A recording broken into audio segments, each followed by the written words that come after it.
வணக்கம்.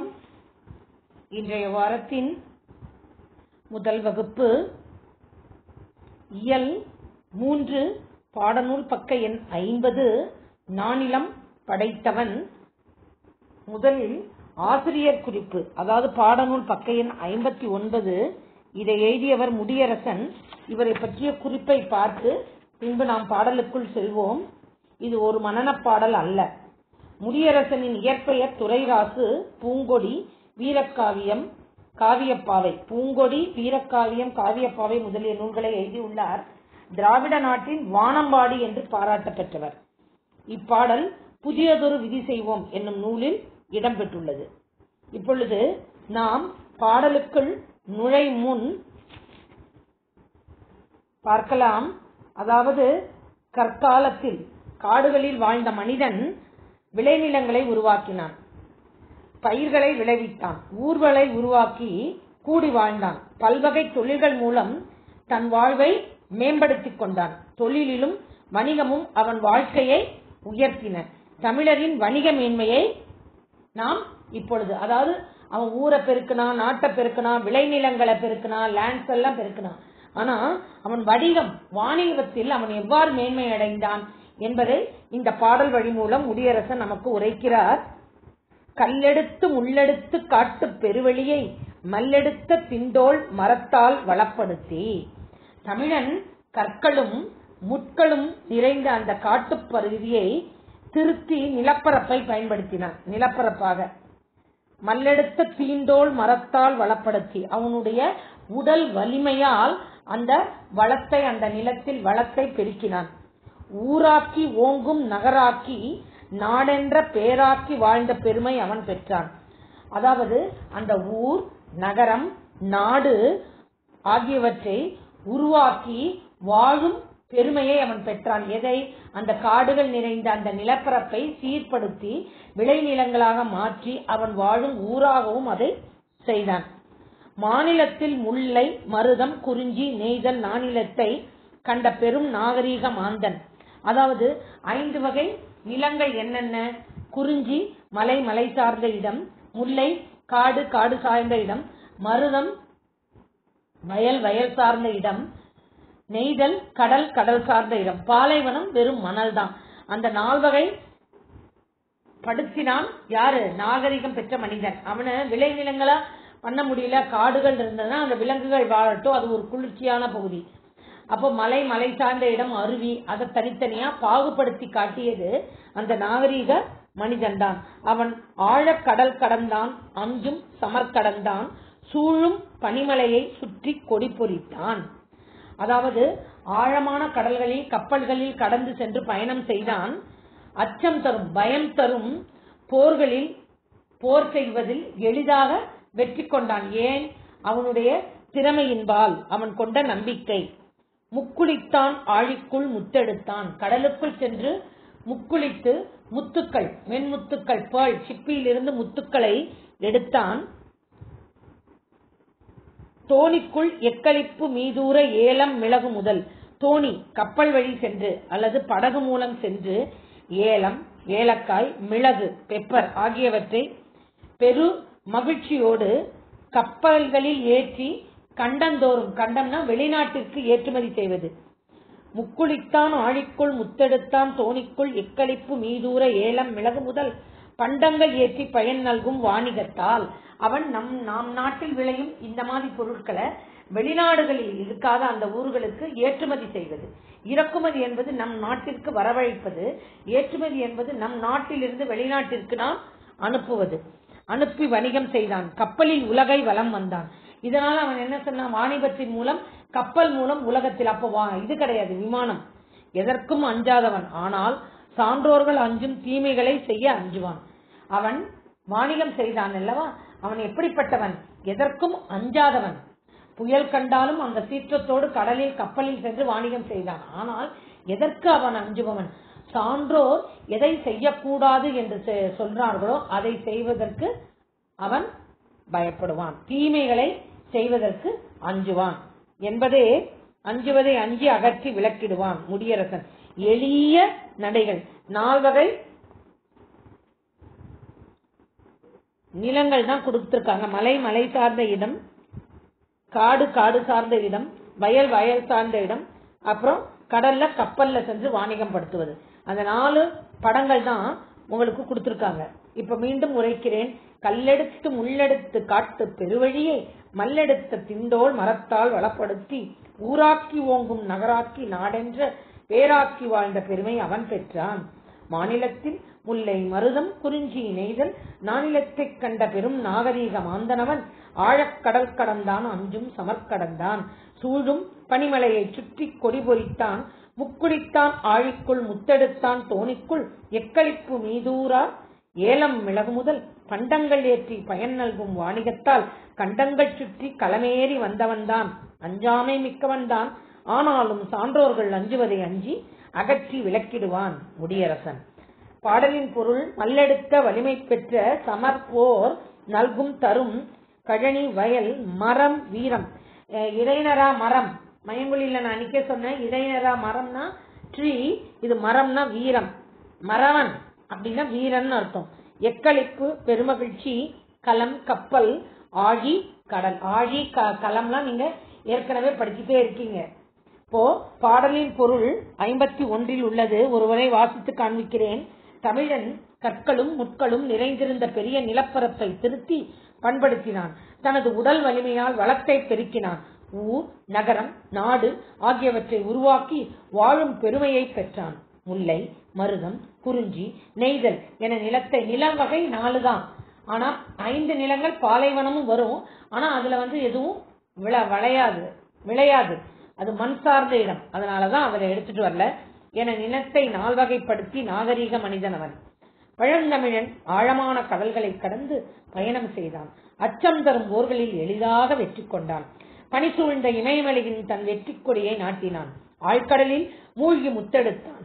ஏலம், மிளகு ஆகியவற்றை பெருமகிழ்ச்சியோடு கப்பல்களில் ஏற்றி கண்டங்கள் தோறும் அனுப்பி வணிகம் செய்தான். கப்பலில் உலகை வலம் வந்தான், உலகை சுற்றி வந்தான். அவன் எதற்கும் அஞ்சாதவன். ஆனால் அவன் எதற்கு அஞ்சுவான்? தீமைகளை செய்வதற்கு அஞ்சுவான். ஏனென்றால் சான்றோர்கள் அதை செய்யக்கூடாது என்று கூறியதால் அந்த தீமைகளை செய்ய அஞ்சுவான். முடியரசனை பற்றி ஏற்கனவே பார்த்து விட்டோம். அதாவது நம் வாழ்வு எப்படி முற்காலத்தில் இருந்தது, இப்பொழுது நாம் எவ்வாறு முன்னேறி இருக்கிறோம் என்று அந்த காலத்தில் அவர் எழுதியிருந்தார். இப்பொழுது அதைவிட நாம் அறிவியலில் முன்னேறி இருக்கிறோம் என்பதை அனைவரும் ஒப்புக்கொள்ள வேண்டியதே. கற்பவை கற்ற பின் நானிலம் படைத்தன் பாடலை இசையுடன் பாடி காட்டுக. குறிஞ்சி, முல்லை, மருதம், நெய்தல் கூறிய நிலங்களை அறிந்து எழுதுக. நான் சொன்னேனே, குறிஞ்சி மலை, மலை சார்ந்த இடம். முல்லை காடு, ஃபாரஸ்ட் சுற்றி சரௌண்டிங். மருதம் ஃபீல்ட், வயல், வயல் சார்ந்த இடம். நெய்தல் ஓஷன் ஆர் சி, கடல், கடல் சார்ந்த இடம். வெள்ளி பனிமலையின் மீது உலாவுவோம், அடி மேலை கடல் முழுதும் கப்பலிடுவோம். கங்கை நதுபுரைத்து கோதுமை பண்டம் காவிரி வெற்றிலைக்கு மாறுகொள்வோம். சிங்க மராட்டியர்த்தம் கவிதை கொண்டு சேரத்து தந்தங்கள் பரிசளிப்போம். பாரதியார் பாடியிருக்காரு. இது வ.உ. சிதம்பரனார்ங்கிற கப்பலொட்டிய தமிழன் என்கிற திரைப்படத்தில் இந்த பாடல் அழகாக பாடப்பட்டுள்ளது.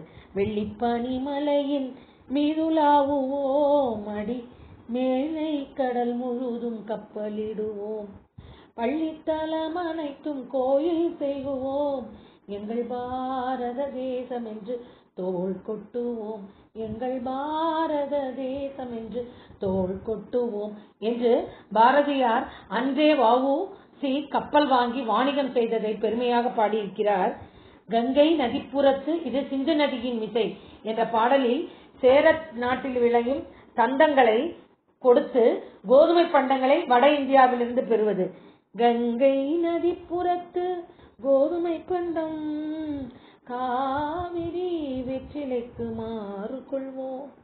சிங்க மராட்டியர்க்க கவிதை கொண்டு சேரத்து தந்தங்கள் பரிசளிப்போம். சிந்து நதியின் இசை என்று தொடங்கும் பாரதியார் பாடலில் இக்கருத்து கூறப்பட்டுள்ளது. இதை நாம் பெருமையாக கொள்வோம். பாரதி என்ற ஒரு கவிஞர் நம் நாட்டில், தமிழ்நாட்டில் பிறந்து நமக்கெல்லாம் பெருமை சேர்த்தது. வள்ளுவனையும் பாரதியும் கொண்டது நம் தமிழ்நாடு என்று நாம் தோள் நிமிர்த்து கூறுவோம். இப்பொழுது மதிப்பீட்டிற்கு வருவோம். மதிப்பீடு பாடநூல் பக்க எண் 52.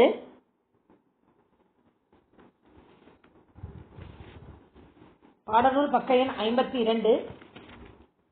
போர்க்களத்தில் வெளிப்படும் குணம் 4 விடைகள் கொடுக்கப்பட்டுள்ளன.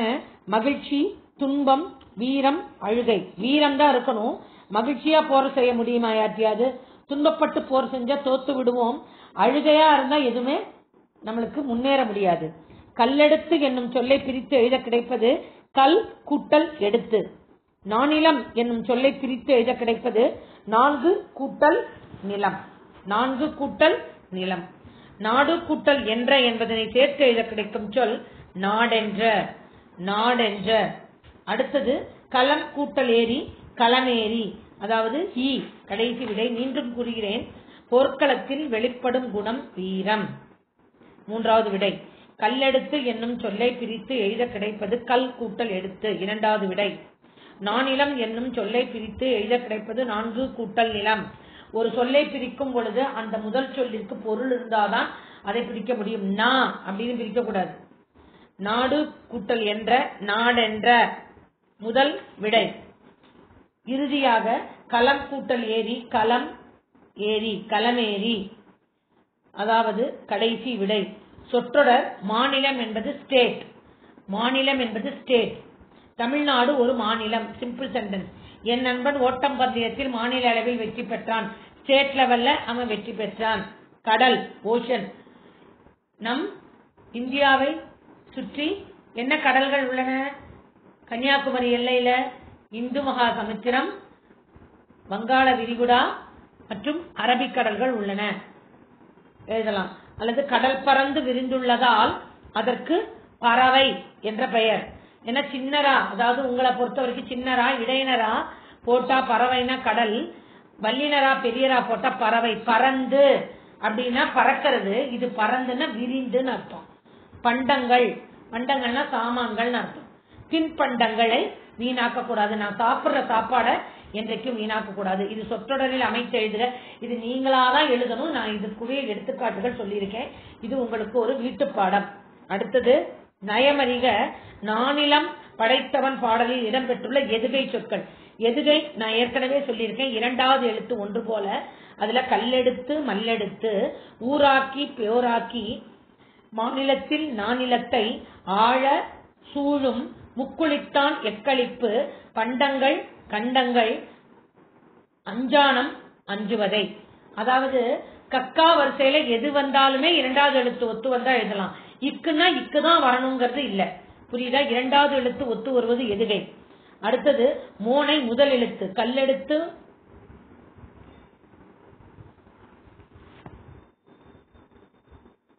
கல்லெடுத்து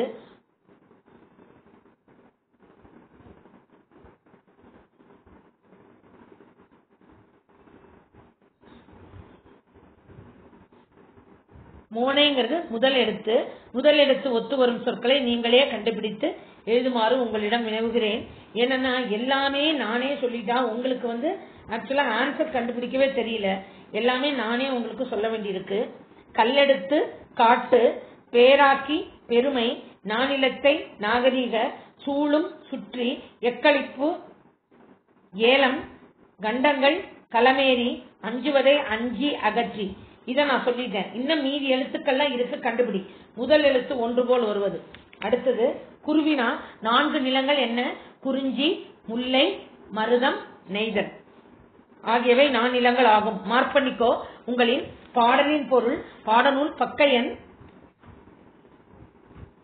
51. எல்லாமே நான் குழுல உங்களுக்கு அனுப்பிச்சிட்டு இருக்க முடியாது. பாடலின் பொருள்ல பாரு, 4 வகை நிலங்கள் இருக்கு. என்ன?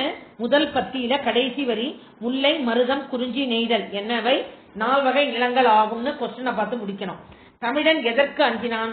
கடைசி வரி சான்றோர்கள் அஞ்சும் தீமைகளை செய்ய மனிதன் அஞ்சுவான். சும்மா செய்ய அஞ்சுவான்னா யாருங்கிற கொஸ்டின் வரக்கூடாது. அதனால வினாவிலிருந்தே இது தமிழன் எதற்கு அஞ்சினான்? சான்றோர்கள் அஞ்சும் தீமைகளை செய்ய தமிழன் அஞ்சுவான், அஞ்சினான். எப்படி எழுதினாலும் சரி. இந்த 2 விடைகளையும் நீங்க தான் எழுதணும். 3வது விடை தமிழ் எதற்காக கண்டங்களை எதற்காக கண்டங்களை சுற்றி வந்தான்? அவன் எதற்காக கண்டங்களை சுற்றி வந்தான்?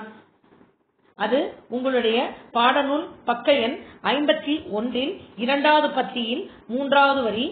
ஏலம், மிளகு ஆகியவற்றை பெருமகிழ்ச்சியோடு கப்பலில் ஏற்றி கண்டங்களோடு வணிகம் செய்வதற்காக கப்பலில் சுற்றி வந்தான். சுற்றி வந்தாலும் சரி, வலம் வந்தாலும் கரெக்ட். முத்து, எழுதிக்கோ, நான் சொல்ல சொல்ல எழுதிக்கோ. I will give 1 minute 1 second time. முத்து, ஏலம், மிளகு. முத்து, ஏலம், மிளகு ஆகியவற்றை வணிகம் செய்யும்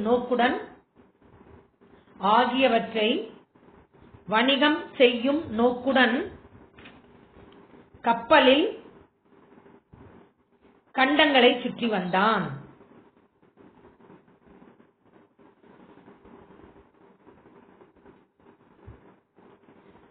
அடுத்த வினா, தமிழன் தான் வாழ்ந்த நாட்டினை எவ்வாறு உருவாக்கினான்? சிறுவினா 1. அதுக்கு முதல் பத்தி முழுவதும் தமிழன் கற்களும் முட்களும் நிறைந்த பெரிய நிலப்பரப்பை திருத்தி பண்படுத்தினான். தனது உடல் வலிமையால் வளத்தை பெருக்கினான். ஊர், நகரம், நாடு ஆகியவற்றை உருவாக்கி வாழும் பெருமையை பெற்றான். முல்லை, மருதம், குறிஞ்சி, நெய்தல் என நிலத்தை நால்வகைப்படுத்திய நாகரிக மனிதன் தமிழன். அடுத்தது, தமிழனின் செயல்களாக முடியரசன் கூறுவன யாவை? அதுக்கு பாடலின் பொருள் ஃபுல்லும் எழுதணும். அப்போ நீங்க என்ன பண்ணுங்க, இந்த குருவினா சிறுவினா 1 அத குருவினாவா மாத்திக்கோ, இல்லது சிறுவினா 1 வச்சுக்கோ, நெடுவினாவா இந்த 2 பத்தியும் எழுதிக்கோ. 2வது சிறுவினா நெடுவினாவாக மாற்றிக்கொள். இன்னொரு சிறுவினா என்னன்னா, முடியரசனை பற்றி குறிப்பு வரைக. நூல்வெளியில அந்த முதல் பத்தி முழுவதும் இயற்பெயர், துரைராசு, பூங்கொடி, வீரகாவியம், காவியப்பாவை முதலிய நூல்களை எழுதியுள்ளார். இதெல்லாம் படிச்சுக்கோ. ஒவ்வொரு தடவையும் குழுக்கு அனுப்பணும்னு நினைக்காத, நீங்க புக்கை பார்த்து படிச்சாதான் உங்களுக்கு தெரியும். முதல் விடை சொல்லிட்டேன், 4 வகை நிலங்கள். அடுத்தது ஆன்சர், தமிழன் எதற்கு அஞ்சினார்? சான்றோர்கள் அஞ்சும் தீமைகளை செய்ய அஞ்சுவான். அடுத்தது, தமிழன் எதற்காக கண்டங்களை சுற்றி வந்தான்? முத்து, ஏலம், மிளகு ஆகியவற்றை வணிகம் செய்யும் நோக்குடன். அப்படியே கொஸ்டினுக்கு வா, தமிழன் கண்டங்களை சுற்றி வந்தான். அப்படியே கொஸ்டின்ல இருந்து ஆன்சர் எழுது. தமிழன் தான் வாழ்ந்த நாட்டை எவ்வாறு உருவாக்கினான்? சிறுவினா 1 அது முதல் பத்தி முழுவதும் பாடலின் பொருள். சிறுவினா 2 முடியரசு குறிப்பு வரைக, முதல் பத்தி நூல்வெளி. அப்புறம் நெடுவினா, சிறுவினா 2 நெடுவினாவா மாத்திக்கோ. தமிழனின் செயல்களாக முடியரசன் கூறுவனையாவை 2 பத்திகள் முழுவதும் பாடலின் பொருள் முழுவதும். தயவு செய்து நான் இதை உங்களுக்கு குழுவுக்கு அனுப்ப மாட்டேன். நீங்க 3 பேரும் இதை எழுதணும் கிளாஸ் ஒர்க்ல. இந்த இயல் 3 செய்யுள் 1 நானிலம் படைத்தவன். இப்பொழுது செய்யுள் 2ற்கு செல்வோம். இதுல ஒரு சிந்தனை வினா இருக்கு. காடுகளில் வாழ்ந்த மனிதன் எவ்வாறு படிப்படியாக நாகரீகம் அடைந்திருப்பான்? மனிதன் காடுகளில் தோன்றினான், கூட்டம் கூட்டமாக வாழ்ந்தான். அவர்களுடைய பசியை போக்க காட்டு விலங்குகளை வேட்டையாடினான். அப்புறம் அதை சுட்டு தின்பதற்காக நெருப்ப கண்டுபிடிச்சான். 2 கல்லையும் உருக்கி சிக்கி நுக்கி கல்லை அதற்கு பயன்படுத்தினான். தேவதாரு மற்றும் மூங்கில் மரத்தை கொண்டு நெருப்பு மூட்ட கற்றுக்கொண்டு உணவுப் பொருட்களை அப்படியே சாப்பிடாம சுட்டு சாப்பிட ஆரம்பித்தான். பிறகு கல், வெண்கலம், இரும்பு என வகையான கருவிகளை கண்டறிந்தான். அப்புறம் விவசாயத்திற்காக, அவன் விவசாயம் செய்வது நிலங்களுக்காக அக்கருவிகளை பயன்படுத்தினான். அப்புறமா இறை கிடைக்கும் இடத்தை தேடி, இறைனா என்ன, சாப்பாடு கிடைக்கும் இடத்தை தேடி ஒரு இடத்துல இருந்து இன்னொரு இடத்துக்கு போனான். ஓரிடத்தில் வீடு கட்டி வாழ்ந்து விவசாயத்தின் மூலம் அங்கேயே இருந்து விவசாயத்தின் மூலம் உணவு பெறுவது தொடங்கி ஆடு மாடுகளை பழக்கி உழவு தொழில் செய்தான். விலங்குகளை பயன்படுத்தினான். அவன் மண்பாண்டுகள் செய்ய கற்றுக்கொண்டான், படகுகள் செய்ய கற்றுக்கொண்டான். ஆறு, கடல் ஆகிய நீர்நிலைகளை படகுகளை கொண்டு பயன்படுத்தினான். முதல்ல ஒரு கட்டைய விட்டான். கட்டை நடந்து போறப்ப ஏன் அதுல ஒரு குழிமாய் செய்யக்கூடாதா அப்படின்னு சொல்லிதான் தோணிமாய் செஞ்சான். தோணினா குழின்னு அர்த்தம். அப்புறம் பருத்தி, ஆட்டு மயிர்கள் கொண்டு சின்ன சின்ன டிரெஸ், இலையதான் போத்திட்டு இருந்தான். இவ்வாறு அவனுக்கு தேவையான அனைத்தும் அவனே உருவாக்கி கொண்டான். அப்புறம் சிறு சிறு குடியிருப்புகளை உருவாக்கினான். இது ஒரு கிராமம் தோன்றுவதற்கு தொடக்கம். இது சின்ன சின்ன ஒரு வில்லேஜ் ஆரம்பிக்கிறதுக்கு இருந்தது. இச்சிறு கிராமங்கள் படிப்படியாக சிட்டிஸ், நகரங்கள் ஆச்சு. நகரங்கள் வந்த பிறகு நம்மளுக்கு நாகரிகமும் வந்தது, ஃபேஷனும் வந்தது. தங்கள் எண்ணங்களை ஒருத்தர் பரிமாறிக்கொண்டாங்க. இப்படி செஞ்சாங்க, அப்படி செஞ்சாங்க. இப்படிதான் மெல்ல மெல்லமாக வளர்ந்த மனிதன் இப்போ சயின்டிபிக் மூலம் பெரிய வளர்ச்சி அடைஞ்சிட்டான். புதிய புதிய இயந்திரங்களை மக்களின் வேலை சுமையை குறைத்து நேரத்தை மிச்சப்படுத்துவதற்கு மனிதன் ஓய்வு பெற கற்றுக்கொண்டான். அப்புறம் இப்படி வேலை செஞ்சுட்டே இருந்தா அப்புறம் கொஞ்ச நேரம் ரெஸ்ட் எடுக்கணும் கத்துக்கிட்டான். இப்படியெல்லாம் தான் கொஞ்சம் கொஞ்சமா நாகரிகம் வந்தது. முடியரசனின் இயற்பெயர் துரைராசு. இயற்றிய நூல்கள் பூங்கொடி, வீரகாவியம், காவியப்பாவை.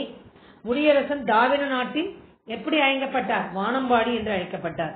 கல்லெடுத்து கல்கூட்டல் எடுத்து, மல்லெடுத்த மல்கூட்டல் எடுத்த, திண்டோல் தின் கூட்டல் தோல், பெருவெளி பெருமை கூட்டல் வெளி, எக்களிப்பு ஏக்கூட்டல் கழிப்பு, களமேறி களம் கூட்டல் ஏறி, முத்தெடுத்தான் முத்து கூட்டல் எடுத்தான், நானிலம் நான்கு கூட்டல் நிலம்.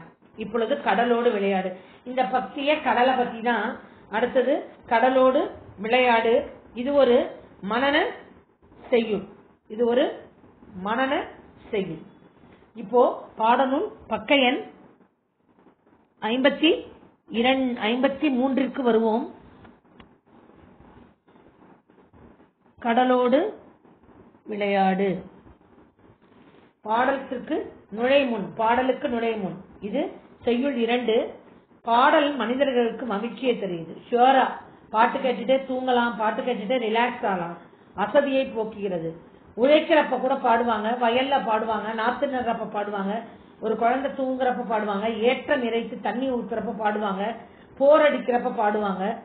களைப்பு தெரியாமல் இருக்க பாடி மகிழ்கிறார்கள். வாட்டும் வெயில் காலத்துல அதை தாக்கும் புயலையும் தன் கூட்டாளியாக்கி கொண்டு மீன் பிடிப்பவர்கள் வெயிலையும் போறாங்க, புயல் அடிக்கிறப்பவும் போறாங்க மீனவர்கள். மீனவர்களின் பாடலை கேட்போம் வாருங்கள். இப்ப கடல்ல பாடுற பாட்டு.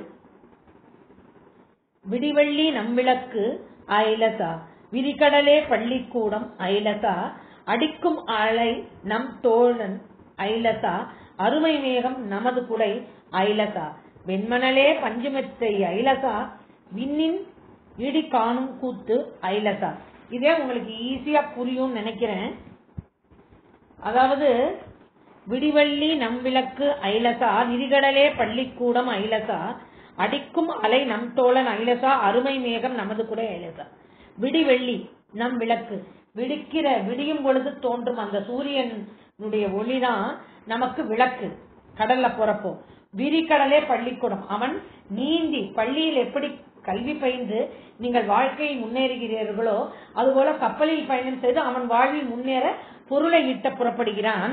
அடிக்கும் அலை நம் தோழன். அந்த தோழன் யாரு? கப்பல்ல யார்கிட்ட பேசிட்டு போக முடியும்? ஒண்ணு கூட வரவங்கள பேசலாம், மற்றொரு தோழன் யாரு? அதுல அடிக்கும் அலை சப்தமே அவனுக்கு ஃப்ரெண்டா இருக்கு. அருமை மேகம் நமது குடை. அந்த கரும் மேகங்கள் கப்பல்ல ஓப்பன் ஸ்பேஸ்ல இருக்கும். இப்பதானே கப்பல்லாம் ஒரு பெரிய சிட்டியுமா இருக்கு. அப்போ அந்த மேகங்கள் குடை போன்று அவனை ஒத்துக்கொண்டு வரும். வெண்மணல், அந்த கடலில் இருக்கும் மணலே பஞ்சு மெத்தை. அவனுக்கு ரொம்ப உழைச்சிட்டு களைப்பார தூங்குவதே அந்த மணலில் தான். விண்ணின் இடி காணும் கூத்து. அவன் டான்ஸ் ஆடுறதுக்கு ஒரு பாட்டு மியூசிக்லாம் எது? அந்த இடி இடிக்கும் சத்தமே. இது ரொம்ப ஈஸியான மெத்தட்ல உங்களுக்கு இருக்கிறதுனால அப்படியே உங்களுக்கு புரியும். பாயும் புயல் நம் ஊஞ்சல். ஊஞ்சல் அந்த காத்துக்கு, புயல் காத்து வேகமாக வீசும் பொழுது அந்த படகு தோணி ஆடுது இல்ல, அதுதான் நம்மளுக்கு ஊஞ்சல். ஸ்விங் ஐலசா, பனிமூட்டம் உடல் போர்வை. அந்த மேகங்கள் கருத்து அந்த பனி அந்த ஃபாக் மறைக்குது இல்ல, அதுதான் நம் உடலில் போர்த்தக்கூடும் பெட்ஷீட் போர்வை. ஐலசா, காயும் கதிர்ச்சுடர் கூரை. அந்த காயும் கதிர்ச்சுடர், கதிர்னா என்ன? சூரியனுடைய மென்மையான அந்த கதிர்கள் சுடர் இருக்குல்ல, அதுதான் கூரை. கூரைனா என்ன? ரூஃப். ஐலசா, கட்டுமரம் வாழும் வீடு. எங்க இருக்கான்? கடல்ல இருந்தா அவன் வாழும் இருக்கும் வீடு என்ன? அந்த கட்டுமரம் தான் ஐலசா. மின்னல் வரி அரிச்சுவடி ஐலசா. அதாவது அரிச்சுவடினா என்ன? வாய்ப்பாடு எல்லாம் சொல்றது அரிச்சுவடி. ஆரம்ப எழுத்துக்களை படிப்பதற்கு உதவுவது அரிச்சுவடி. அது என்ன? அந்த மின்னல், அந்த லைட்டனிங், அதுதான். பிடிக்கும் மீன்கள் நம் பொருட்கள். நம்ம அதுல இருந்து கண்டுபிடிச்ச கல்வியிலேருந்து நம்ம அறிவை பெறுகிறோம். அதுபோல இந்த படிப்புல இருந்து எதை பண்றாங்க? அவங்களுக்கு கிடைக்கிற மீன்கள், ஃபிஷஸ். முழு நிலவே கண்ணாடி. இரவுல அந்த நிலவு தான் அவங்களுக்கு வெளிச்சம் தரும் கண்ணாடி. கண்ணாடினா மிரர். முச்சடங்கும் நீச்சல் யோகம். யோகாசனம்லாம் அவங்களுக்கு என்ன? அப்படியே அப்படி கண்ணை மூடிட்டு மூச்சு பயிற்சி, அந்த பயிற்சி, சூரிய வணக்கம் இதெல்லாமா பண்றாங்க? இல்ல, அவங்களுக்கு என்ன, அந்த கடல்ல குளிச்சு அந்த நீச்சலே அவங்களுக்கு மூச்செடுக்கும் யோகா பயிற்சி. ஐலசா தொழும் தலைவன் பெரும் வானம். அவங்க யார வணங்கி போறாங்க, வானத்துல இருந்து மழை புயல் வராம நல்லபடியா நாங்க மீனை பிடிச்சிட்டு வரணும்னு அவங்களுக்கு கடலும் வானமும் தான் அவங்களுக்கு உரிய தலைவன். துணிவோடு தொழில் செல்வோம் ஐலசா. இவ்வளவு துணிச்சலோடு இவ்வளவு பிரச்சனைகளுக்கு நடுவுல நாங்களும் கடல்ல சென்று மீன்களை பிடித்து எங்களுடைய மீனவர் தொழிலை செய்வோம் ஐலசா என்று பாடிக்கொண்டு போவது போல இப்பாடல் அமைந்துள்ளது. இது ஒரு மனன பாடல். எனவே இதை மீண்டும் உரைக்கிறேன்.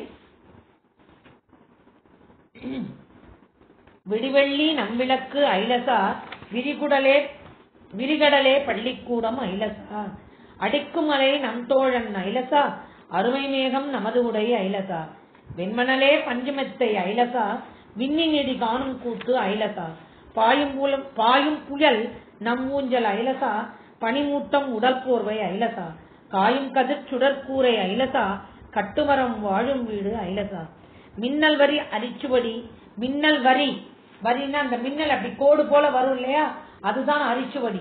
அரிச்சுவடின்னு என்ன, வாய்ப்பாடு. அரிச்சுவடி ஐலசா, பிடிக்கும் மீன்கள் நம் பொருட்கள் ஐலசா. அங்கு கடலில் கிடைக்கும் அந்த மீன்கள் தான் அவர்களுடைய சொத்து, பொருட்கள். முழு நிலவே கண்ணாடி, மிரர் நிலவே கண்ணாடி ஐலசா, மூச்சடக்கும் நீச்சல் யோகம். மூச்சை அடக்கி நீச்சல் செல்வதே அவர்களுடைய யோகாசன பயிற்சி ஐலசா. தொழும் தலைவன் பெருவானம் ஐலசா, துணிவோடு தொழில் செய்வோம் ஐலசா.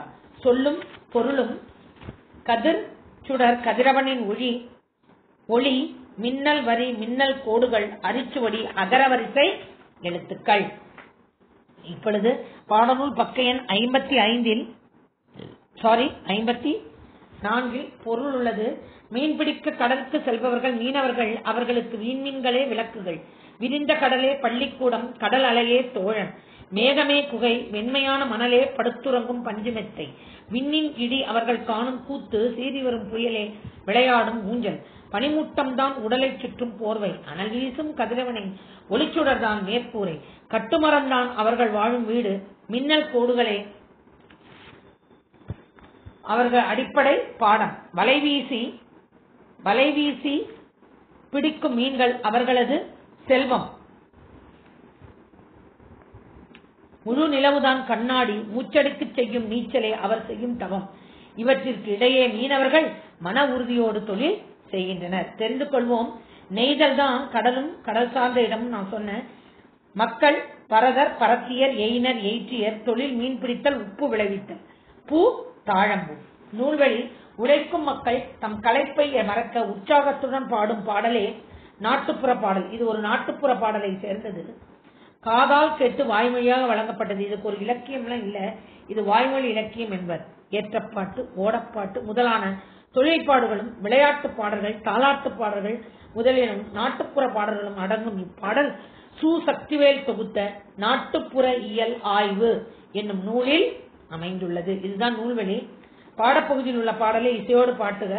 உங்களை கவர்ந்த நாட்டுப்புற பாடல்களை எழுதி வருக. கடல், வானம், மலை இவற்றை பற்றிய பாடல்கள். இதுதான் உங்களுக்கு ஒரு ப்ராஜெக்ட். இதை நோட் பண்ணிக்கோ. நான் ப்ராஜெக்ட் டைம் அப்போ உங்களுக்கு சொல்றேன். புரியுதா? கற்பவை கற்றப்பில்ல 3வது கடல், வானம், மலை பற்றிய பாடல்களை எழுதி வருக. சொந்தமாக எழுதினாலும் சரி, அதை பார்த்து எழுதினாலும் சரி. மதிப்பீட்டிற்கு வருவோம். பாடநூல் பக்க எண் 55. கதிர்ச்சுடர் என்னும் சொல்லை பிரித்து எழுத கிடைப்பது கதிர் கூட்டல் சுடர். மூச்சடக்கி என்பதை பிரித்து எழுத கிடைப்பது மூச்சு கூட்டல் அடக்கி முதல் விடை, கதிர்ச்சுடர் கடைசி விடை. பெருமை கூட்டல் வானம் பெருவானம் 2வது விடை. அடிக்கும் கூட்டல் அலை அடிக்கும் அலை 2வது விடை. மீண்டும் உரைக்கிறேன். கதிர் சுடர், அப்போ கதிர் கூட்டல் சுடர், இச்சு சேர்த்து எழுதினால வந்தது. மூச்சடக்கி மூச்சு கூட்டல் அடக்கி, பெருமை கூட்டல் வானம் பெருவானம், அடிக்கும் கூட்டல் அலை அடிக்கும் அலை. இப்போ அடுத்தது பாடல் வரிக்கு ஏற்ப பொருத்துக. விடிவெள்ளி விளக்கு, மனம் பஞ்சுமெத்தை, புயல் ஊஞ்சல், பனிமூட்டம் போர்வை. மீண்டும் உரைக்கிறேன். விடிவெள்ளி விளக்கு, மனம் பஞ்சுமெத்தை, புயல், ஊஞ்சல், பனிமூட்டம், போர்வை. 2 3 எழுதிக்கோ 4 1. 2 3 4 1. குருவினா அலையையும் மேகத்தையும் மீனவர்கள் எவ்வாறு கருதுகின்றனர்? கடலலையே தோழன், மேகமே குடை. கடலலையே தோழன். 2வது வரி பாடலின் பொருளில் உள்ளது. 2வது வரி கடல், பாடநூல் பக்க எண் 54 2வது வரி. கடலலையே தோழன், மேகமே குடையாக கருதுகிறார்கள். கடற்பாட்டில் கண்ணாடியாகவும் தலைவனாகவும் குறிப்பது முழு நிலவு கண்ணாடி. ஈஸியா எழுதலாம், நீங்களே கண்டுபிடிச்சு. முழு நிலவு கண்ணாடி. கடைசி வரிக்கு முதல் வரி தலைவன் பெறுவான். முழு நிலவு கண்ணாடி, தலைவன் பெறுவான். கண்டுபிடிச்சு எழுத பழகிக்கோங்கம்மா. எல்லாமே குழுவுக்கு அனுப்ப முடியாது. கடல் பாடலின் பொருளை உங்கள் சொந்த நடையில் எழுதுங்கன்னா இது அவர் உங்களுக்கு எக்ஸ்பிளைன் பண்றாப்ல இருக்கு. அதை நீங்க உங்களுடைய நடையில மாற்றி எழுதணும். மீன் பிடிக்க கடலுக்கு செல்பவர்கள் மீனவர்களுக்கு விண்மீன்களே விளக்காகவும் விரிந்த. இதை நான் உங்களுக்கு அனுப்புறேன், குழுவிற்கு அனுப்புறேன்.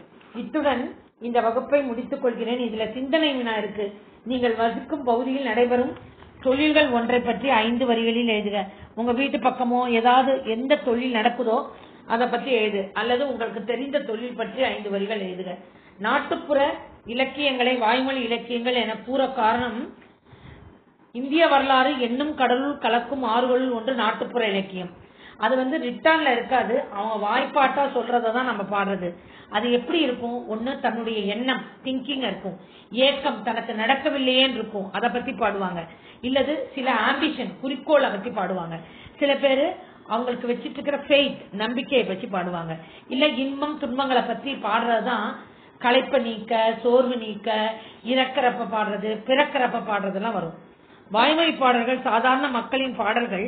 படிப்பு இல்லாத கிராமவாசிகள் வழியா தான் அது வரும். வயலில் உழுகிறவர்கள், நாற்று நடுகிறவர்கள், கிணறு ஓடம் விடுகிறவர்கள், வண்டி ஓட்டுபவர்கள், வண்டி ஓட்டுற களைப்பு தெரியாம பாடுவாங்க. சில பேர் பாட்டு பாட்டுக்கிட்டே வீட்டுல வேலை பார்ப்பாங்க. நம்ம இப்போ பாட்டை செல்போன்ல கேட்டுக்கிட்டே வேலை பார்க்கிறோம், படிக்கிறோம். அப்போ உணர்ச்சி பொங்கும் போது எழுவதே நாட்டுப்புற இலக்கியங்கள். அதுவே பாட்டாக பெறுவதும் உண்டு. அத்தகைய பாட்டில் உணர்ச்சி இருக்கும், சொல் தொடையழகு இருக்கும். எனினும் இலக்கண வரம்பிற்கு இலக்கணத்தையும் அதையும் சம்மதிக்க முடியாது. இதுல இலக்கண கிராமட்டிக்கல் மிஸ்டேக் இருக்கு இந்த பாட்டுன்னு சொல்ல முடியாது. இந்நாட்டுப்பாடையில் ஓலையில் எழுத்தாணி கொண்டோ அல்லது பேப்பர்ல எழுதியோ மாட்டாங்க.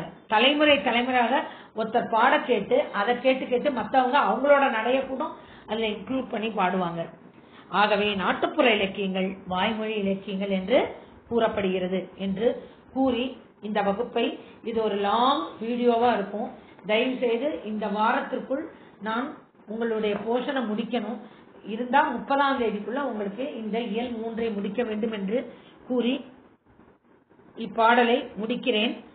நாட்டுப்புற பாடல்களின் பெயர்களோட நடவுப்பாட்டு, தாலாட்டுப்பாட்டு, வள்ளைப்பாட்டு, விடுதலைப்பாட்டு, ஏற்றப்பாட்டு, பரிகாசப்பாட்டு, கும்மிப்பாட்டு, ஏவல் பாட்டு, ஒப்பாரி பாட்டுங்கிற பல நாட்டுப்புற இலக்கியங்கள் உண்டு. தயவு செய்து மனப்பாட செய்யுள்ள நன்றபடியாக படித்து மனனம் செய்யுமாறு கேட்டுக்கொள்கிறேன். நன்றி, வணக்கம்.